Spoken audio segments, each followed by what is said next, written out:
Et nous accueillent sur place les deux metteurs en scène, Hervé Richardot et Arnaud Legal. Bonjour à tous les deux. Bonjour Claire. Alors on vient d'entendre déjà les prémices de cette création artistique. On va vous suivre pour comprendre un petit peu la mise en place d'un tel spectacle. Pour commencer, Hervé, peut-être un mot sur la compagnie Instant quand même, la présenter pour les personnes qui vous connaissent pas. Donc là on est à Elvin, on est au Carré d'Art. Voilà, nous sommes à Elvin, au Carré d'Art.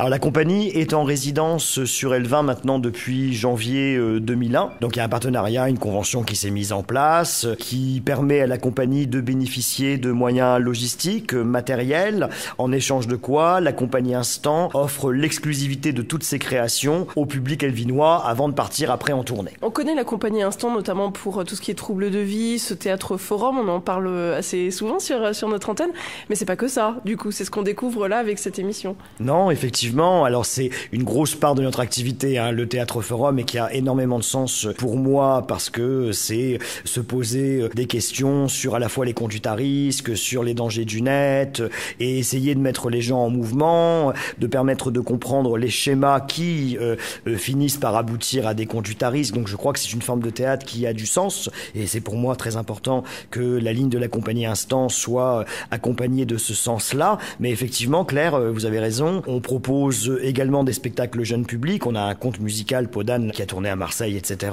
On a des classiques. L'année dernière, on a travaillé sur 17 février 1673, qui était un spectacle autour de la vie de Molière. On a travaillé sur du Sartre, du Ionesco, souvent avec quand même la rencontre des publics adolescents. C'est un peu la spécificité de la compagnie. C'est vrai, c'est de proposer aussi bien dans le théâtre forum que dans les textes classiques des choses qui permettent pour les adolescents et notamment ceux qui sont pas forcément toujours à proximité de centres culturels nationaux, etc., d'avoir un premier contact avec le théâtre et peut-être d'avoir l'envie, du coup, après de mettre les pieds, de franchir la porte d'un grand théâtre, d'un centre national. Alors là, racontez-nous un petit peu ce qu'on va découvrir avec vous. Donc, préparation d'un spectacle. L'envie, c'était de travailler sur les fables de La Fontaine. Ça, c'est la première chose.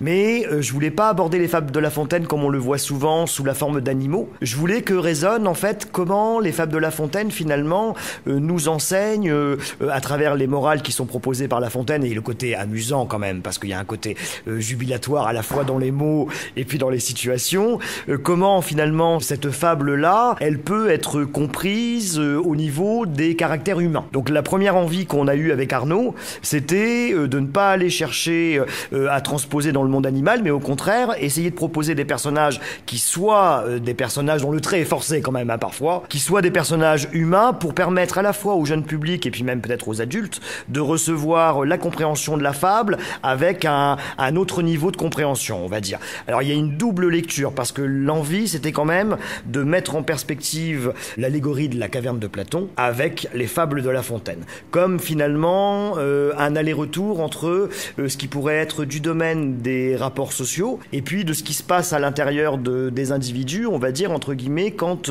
ils sont dans ces rapports sociaux, quand il peut y avoir parfois des petits frottements, des petits conflits, des petits clashs, comment les individus peuvent réagir, et à travers finalement cette double lecture des fables de La Fontaine et de la caverne de Platon, permettre d'avoir cet aller-retour entre les postures sociales et puis la vie intérieure d'un individu. Donc la représentation, la première, ce sera en mai, ça va s'appeler comment ? C'est ça, c'est le 20 mai, donc dans le cadre du Printemps du théâtre organisé par la mairie d'Elvin et le centre socio-culturel d'Elvin, à 20h30 ici au Carré d'Art. Ça va s'appeler le spectacle Caverne, avec entre parenthèses fable de vie derrière. Alors ce spectacle, c'est un travail d'équipe, ça c'est très important. Arnaud est avec moi et Dieu sait si Arnaud m'a été précieux pendant toute cette création, parce que c'est très très difficile d'être sur la scène et d'être en même temps metteur en scène. On a besoin d'un regard extérieur. Alors justement Arnaud, expliquez-nous à partir du moment où ce projet est né, il a fallu le mettre en vie. Qu'est-ce qui s'est passé là déjà depuis ? D'abord, ce qui s'est passé, c'est en tout début d'année la rencontre sur le sujet qu'avait proposé Hervé, où il faisait appel à moi. Donc la rencontre de l'équipe, et après où chacun avait ses rôles, la musique, la lumière, la vidéo. Et moi, j'étais un peu plus sur le côté chorégraphie, c'est-à-dire le mouvement proche de la danse, où je devais intervenir.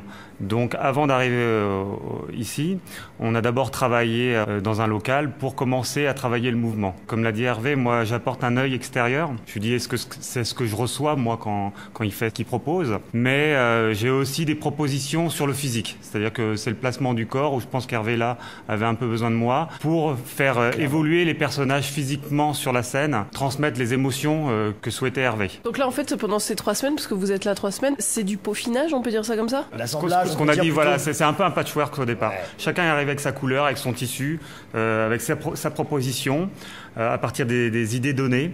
Et on est en train de voir, est-ce que ça colle ou pas? Est-ce qu'il y a des choses qui peuvent fusionner ou pas? Est-ce qu'il y a des choses à changer? Est-ce qu'il y a des nouvelles couleurs à amener? Ici, c'est surtout ça pour l'instant. C'est on essaye de faire le puzzle pour qu'il y ait une espèce de fil rouge, une cohérence dans tout ce qu'on raconte, parce qu'il y a beaucoup de choses qui se croisent, beaucoup d'énergie, beaucoup de techniques différentes qui sont amenées dans la même pièce. Et il ne faut pas que chaque technique soit différenciée par le spectateur.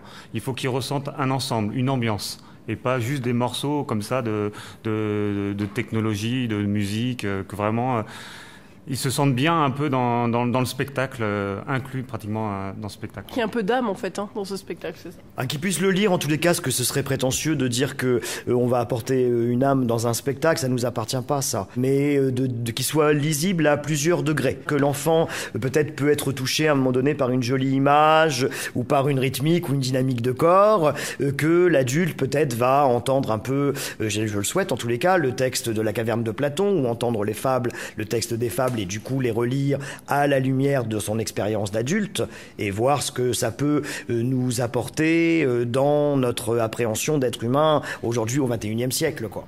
Bon, en tout cas, merci de nous accueillir parce que vous allez nous faire partager un petit peu la naissance de ce spectacle. On va aller là tout de suite peut-être sur scène déjà. Qu'est-ce qui se passe là cet après-midi? Cet après-midi, en fait, ce qu'on va faire, c'est que là, on travaille avec une équipe d'audiovisuel qui s'appelle MGKL Productions, et qui a pour spécificité de faire de la captation de spectacles, la création de web-séries, de petites fictions, etc.